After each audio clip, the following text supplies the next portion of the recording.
Now, in the interest of permitting as many questions as possible, we're going to limit the questions to 1 minute, and the answers also limited to 1 minute. A minute question, a minute response. In the absence of questions from the floor, candidates may ask questions of other candidates, cross-questioning, and with the same time limits, though, a minute for the question, a minute for the response. Questions are asked to speak into the microphones and will be recognized by the chair. I guess that's me. Everyone is reminded to use the microphones. They're on this side and that side. I think the electricity is on as far. Okay, good. Questions or answers that cannot be heard will not appear in the video, and they will be circulated to our members overseas. So be as precise and just project your voices as much as you can. Members of the audience should please state their names at the beginning of the question and state to whom their question is directed. Okay, so may I have the first question?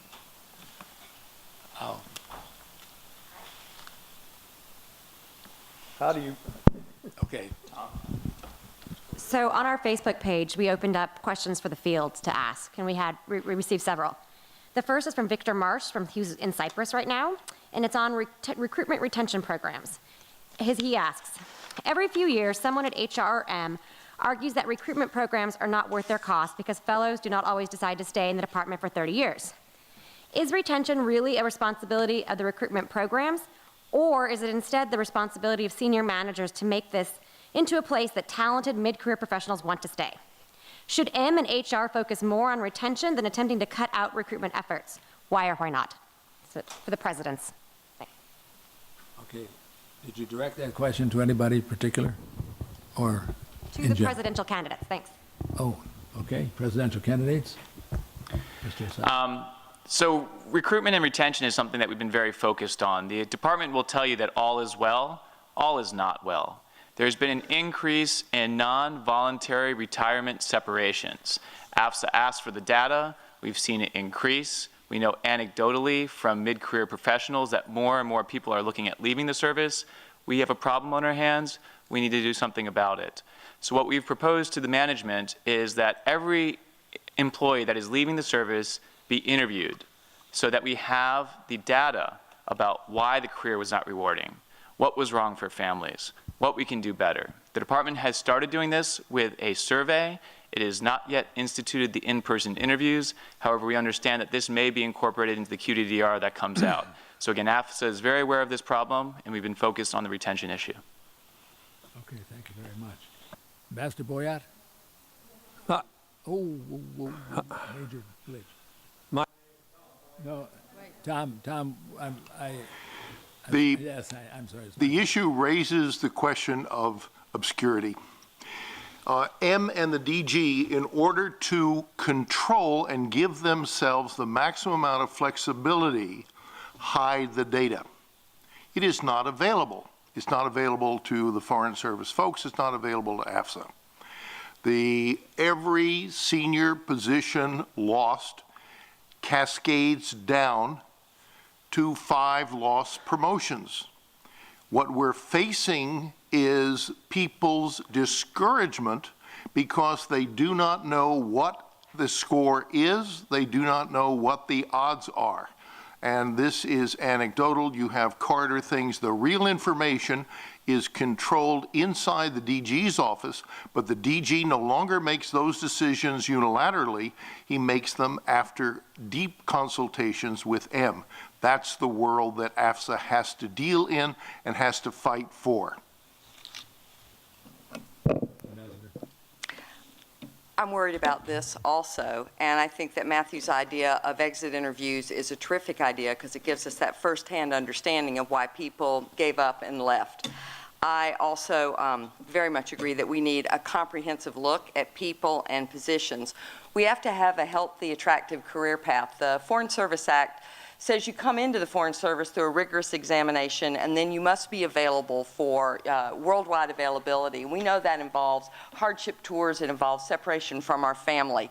There are rewards for that at the end of the journey, though, and the Foreign Service Act also says that normally career officers will be made ambassadors and that campaign contributions will not be a factor. So I think we need a healthy career path the entire way through.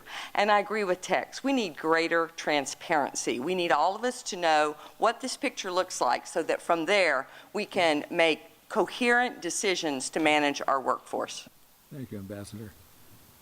Ambassador Boyott. You're sure? No.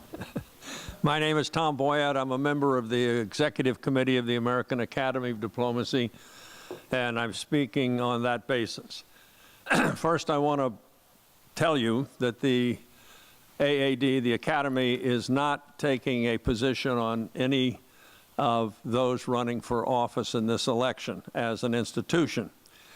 And likewise, that our leaders, Chairman Pickering, Vice Chairman Grossman, and President Newman are in the same position where they are not supporting anyone publicly. I hope that all three of them will vote, however. I would like to thank Matthew and Tex for their responses to Ambassador Newman's letter, asking them as candidates what they would be doing to support those portions of the Academy's report that require negotiations with management resulting in contracts. And I would like to ask Barbara Stephenson if she's going to answer Ambassador Newman's letter, and if so, what the answer is going to be. Thank you. As those of you who are friends with me on Facebook know, on Wednesday after I had the pleasure of attending the launch and hearing Ambassador Pickering and Ambassador Grossman, Ambassador Newman make their compelling arguments that diplomacy is at risk, I pushed the report out on my Facebook page, and some of you picked it up. We had a very robust conversation that's going on. Those of you who aren't on my Facebook conversation, please send me a friend request. I'd love to bring you in. Anytime giants like Tom Pickering, Mark Grossman, and Ron Newman speak, it's worth listening. And as I asked everybody to do on the Facebook page, with your likes, congratulate them for their continued service to their country and to our organization, and also for raising issues that are vital for us. I think that the need for limits on political appointees is a really important topic that they've raised. We can't have a healthy career path without that. The need for a comprehensive review of the whole set of HR mechanisms so that they're no longer ad hoc but are comprehensive, and the centrality of the Foreign Service Act. And I see that I'm out of time, so I can't elaborate on that, but thank you. Very much. More questions, please? Yes, ma'am. Yes, Stephanie Kinney. The Diplomacy at Risk report on its assault on FSOs documents the trend towards disappearing the Foreign Service linguistically from the department. And I noticed one of the candidates for running for office used the term Foreign Service generalist. Is the concept of officerhood still valid? And if so, what is the role of AFSA in walking that, what I consider to be toxic practice back? And I'd like to hear from all three. Candidates? We'll take that out. Thanks, Stephanie, for the question. I was a member of the advisory committee that worked on the AAD report, and I have to say that as a Foreign Service officer myself, I take a lot of pride in the term and the fact that, again, I have stood twice before the Senate for confirmation, once on initial appointment, second time at tenure. Our senior Foreign Service colleagues will go up again, perhaps as ambassador. It's something that we can be proud of. At the same time, it does not take away from any of our other colleagues in the service at doing their jobs. And so when we look at the service, consisting of 5 different skill codes for officers, 19 different specialties, everyone has an invaluable contribution to make. We are one team, one mission. However, again, Foreign Service officer is something that we can be proud of, and I'm glad to see the Academy pointing it out. I really agree very strongly with what Matthew said. I'm a Foreign Service officer and deeply proud to be one. My daughter just took the Foreign Service officer test. We know that when we're recruiting that we want to use that word Foreign Service officer because it is a source of great pride. I understand sensitivity about this. There's a sense among the Foreign Service family that makes some people more equal than others, and I think we need to have a real conversation about that. But I think it's a source of pride, and I would like to see the word come back into use as well. Next.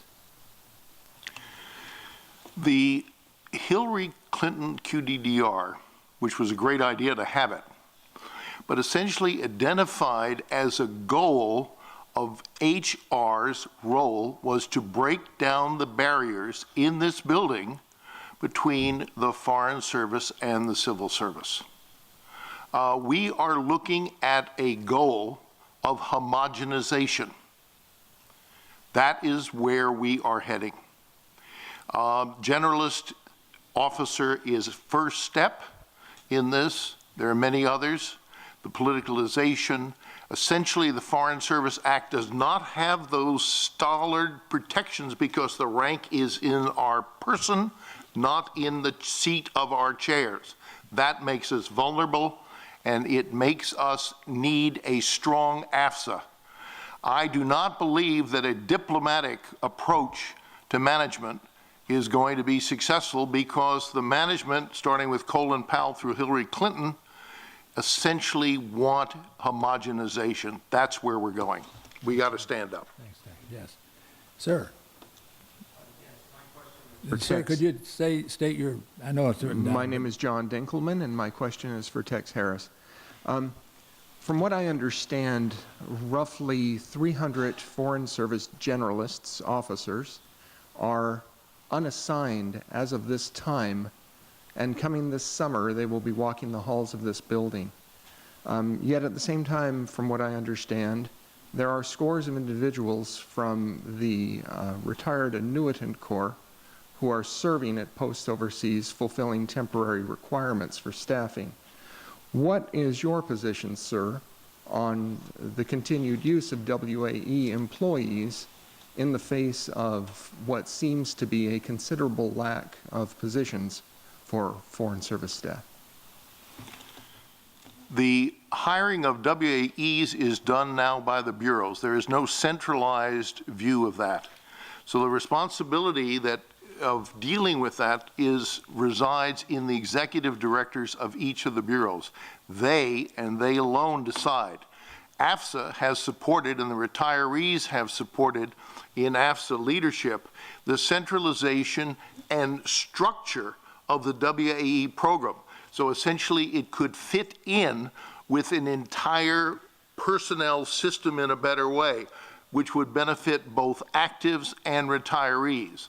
The people who control the system, the executive directors, have refused. Why? Because it's their money.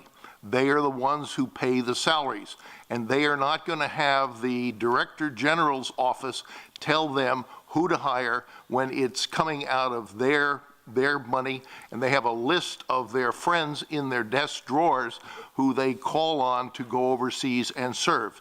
It is a system which is broken. AFSA has tried to fix it, and we've been rebuffed. I'd like to respond to John's question as well. In August of last year, AFSA sat down with the department and asked them about the summer assignment cycle. We were told, all is well, don't worry. In January, we asked them again. We said, look at this. The data shows that there's going to be a jobs deficit. And lo and behold, 3 times later, now we're finding out, yes, there is a jobs deficit. Yes, 100 people would be without jobs this cycle. The department needs to do something about it. It needs to ensure that we are creating the Y tours, 1. It ensure that we are making more details and training available, 2. And 3rd, it needs to unfreeze the positions that were frozen during the Iraq and Afghanistan surge. Thank you, Mr. Asada. Ian, question. This is the executive director of AFSA today. This is a submitted question, Ambassador Farrand, from Cara N. Etzvold, who is a state member, and this is for all the presidential candidates. What steps will you take to change the combative and therefore unproductive relationship that AFSA has engendered with the department? My view is that AFSA has been a wimp. that on the professional issues. Where AFSA has been strong is on grievances, on individual cases. They have been champions and done yeoman work in supporting members who are disadvantaged, who are fighting the system. And that continues.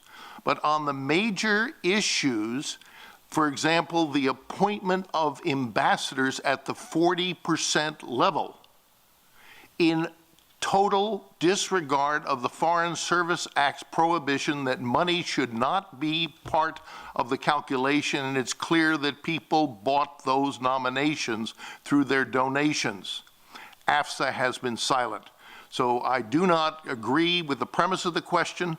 I think AFSA has done the job that it needs to do in terms of confronting on individuals, but it needs to be equally strong in confronting to defend the institution. There is a time for collaboration and there's a time for filing. And when the department violates its negotiated labor agreements, that's the time to file. And again, when it decided not to pay out 554 MSIs in 2013, we filed.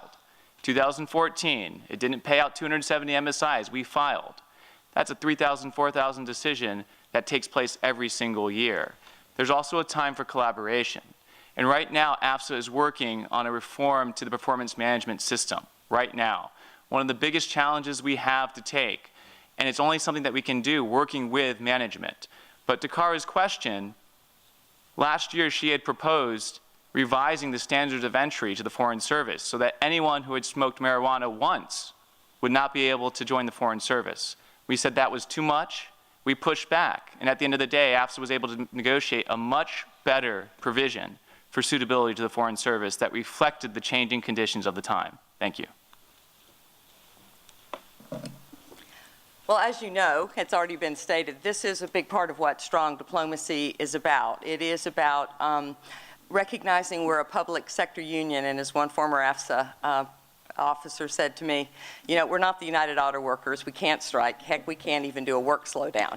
And I did a little bit of looking, and I want to do more about best practice in public sector unions. But one of the things that pops up when you do a look at public sector unions that are very effective is that they position themselves as indispensable pre-decisional partners with management.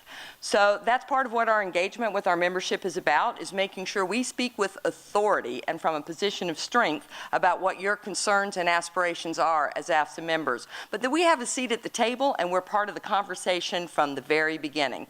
We're looking at a strategic look at this, at the framework, because many of these issues that we're talking about are the direct result of not having a shared common comprehensive picture of our people and our positions. Thank you.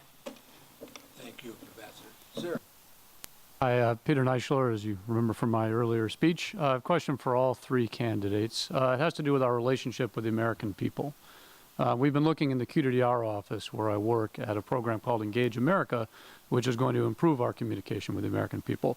One thing I was rather concerned about with the AAD report was an unintended consequence of the issuance of that report was a Washington Post article, the headline of which was Foreign Service Officers Fear That the Department Will Define Them Away. And if you scroll down to the comment section of that article, you'll see a lot of comments to the effect that the Foreign Service is elitist and whiny and entitled. And it's regrettable that this was the impression that was created by the report. Obviously, it was not an intended consequence of the report, but this is what emerged. My question for the three of you is, how do you, as AFSA president, intend to improve our image with the American public and dispel the notion that we are whiny or entitled? Thank you very much. I do believe that we need to focus on improving the Foreign Service's, the strength of the Foreign Service in fact and in reputation. And part of the engagement that we would like to do with new members, but bringing in retired members, and some real giants in our retired corps have said they're interested in coming back in and doing this kind of mentoring.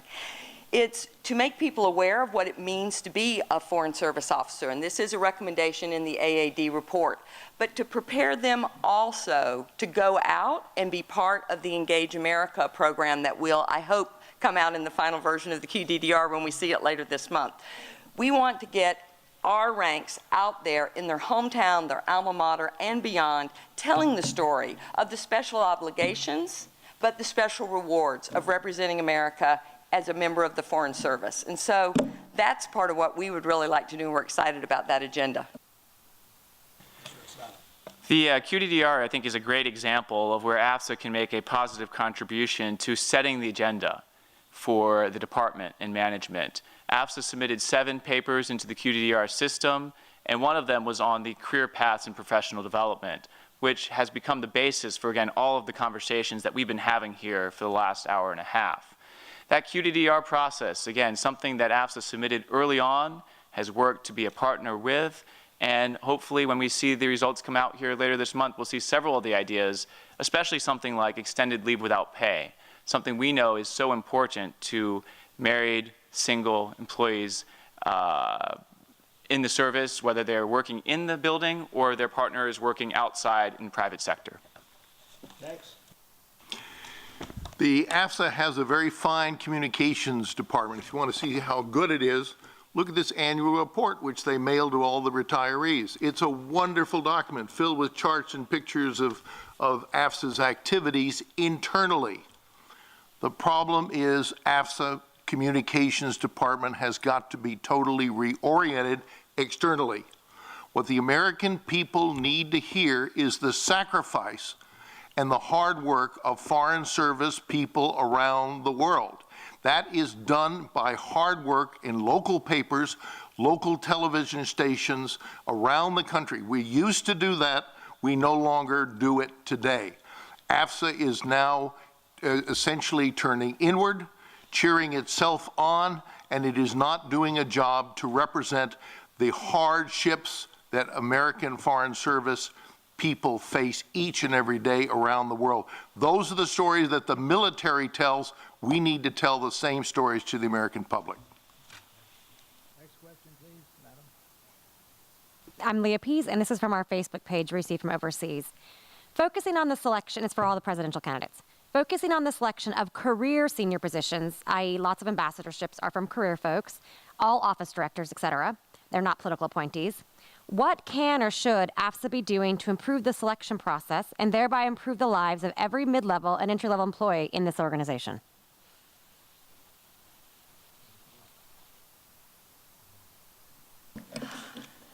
Great question. I think the American Academy of Diplomacy report has some really good advice on this as well. It talks about the need for a selection committee, a D committee that is made up, the majority of them would be career Foreign Service officers rather than political appointees who are, by their very nature, short-term members of our institution. That's one great recommendation. It has another recommendation about numerical limits on the number of ambassadorships that should go to political appointees. I think that also helps. I think I got the question there, Leah, but I'm not sure if I got the entire question, so that's the first part I can do. The next greatest challenge that we're looking at after the promotion process is the assignment system. 40 years ago, the open assignment system was created. It is straining under the weight of the growth in the Foreign Service today. It's no longer working.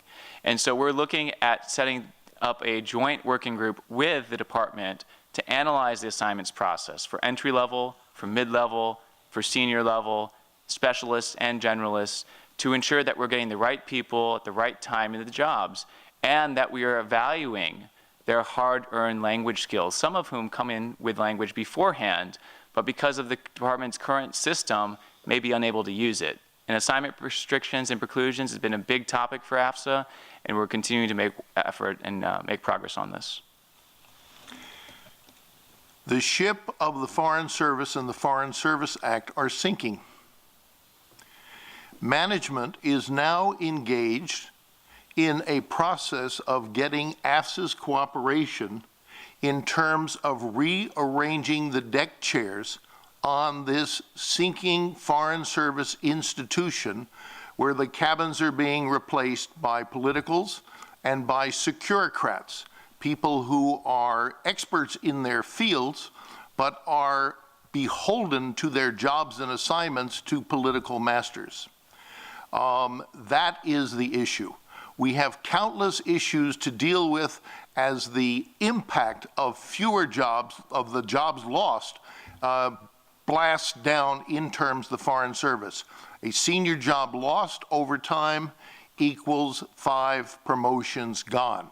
The Foreign Service is in trouble. AFSA is silent. Okay, thank you, Beth. Ian, would you have a question, sir? Ambassador Farrand, this is a submitted question for all the presidential candidates from Brandy James, AFSA member in Johannesburg. The department has continuously failed to engage AFSA on whether overseas posts are allowed to force personnel to pay for residential lines. According to the FAM, residents must pay the continuing cost of personnel lines, and USG does not mandate that personnel have a residential line. However, some posts continue to require personnel pay for lines that Post-Emergency Action Committee have determined necessary for security reasons. This obviously does not qualify then as a personal line. AFSA has taken the position that in the case where posts are forcing employees to pay for residential lines because of security, that the department should pick up the cost instead. So for the presidential candidates, as an elected AFSA official, how do you plan to address the department's lack of serious engagement on this issue and the consequent lack of resolution? So the question regarding the department paying for different things at posts, for instance, landlines. And as the member noted, we have written to the department on this. We've suggested that this should be a reimbursable expense. It's something that management A will give you a different reading than management DS as to whether or not it's required.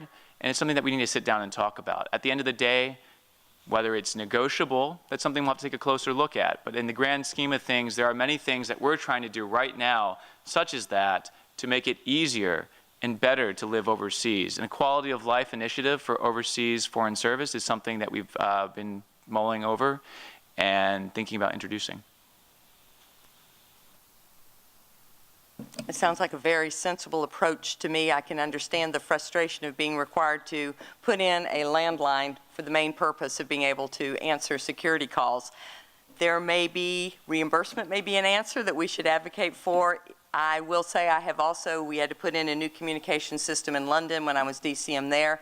It didn't require landlines. It was actually a very efficient way to reach you on a variety of mobile devices because many times you're not sitting by your phone. In fact, it was a much more efficient way to go at this. So there may be actually a technological leap that allows us just to go over what sounds like some possibly very outdated regs that are still on the book that might not make a lot of sense anymore, especially not in South Africa with great cell phone service. Okay. Sir. A question from, excuse me. What is your name, sir? If my name is Andrew Large. I'm a AFSA staff attorney. This is another question from Kara Edisvold.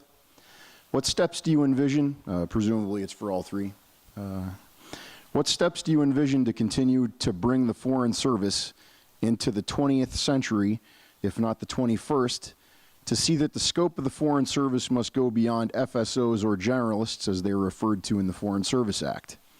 How do you plan on becoming more inclusive of our FS specialist colleagues, on whom we depend so very much for our operational platform, our safety and overseas security, as well as our talented civil service colleagues who provide for the domestic platform, as well as work as our colleagues with sophisticated professional expertise on everything from science and environment to treaties to trafficking in persons to legal issues? What's that? Reduce what you're saying to a question. This is the first time I'm reading it. It's kind of long. Well, Basically, I'm supposed to only allow a minute yeah. Of your wisdom, and I'm Yeah, sorry. it's not my question, so Okay, I understand. But anyway, do with it what you will. Does the panel have anything to say about that issue? We've talked about foreign service officers already in another question, so I'm just going to address the idea of ensuring that there are career paths for specialists. AFSA has been, again, at the forefront of pushing the department to do career path analysis for all skill codes. It has currently done this analysis for officers, DS special agents rather, IT professionals, and OMS. There are many specialties that have not yet been done, and AFSA has asked the department to prioritize the completion of its career path analysis project to ensure that each specialty gets the treatment that it deserves, whether it's a small specialty like the information resource officers, a large specialty like the OMS Corps, looking at the projections for promotion, looking at the upward mobility, and looking at the future of the skill code. Tex, go ahead. The issue is equity and expectations. Talking about the specialists today in the Foreign Service are an incredible group. We are building a cadre of people who deserve opportunities to serve in the M area management positions here, which are increasingly being taken over by civil servants. In addition, civil servants are now, under the basis of development, seeking assignments overseas. So what we have now is a system that is broken, which tilts in terms of sending civil servants to the generally non-sweaty posts overseas for development assignments, and denying Foreign Service specialists in the managerial senior positions in Washington. That's unfair. Thank you, Tex. And with that, I think folks getting a little antsy. Electricity is on somewhere in America, and go there and get your hamburgers and go back to work. That's just being a wise guy. Thanks to everybody for coming, and hope this has been helpful and worthwhile. We'll see in a couple of weeks.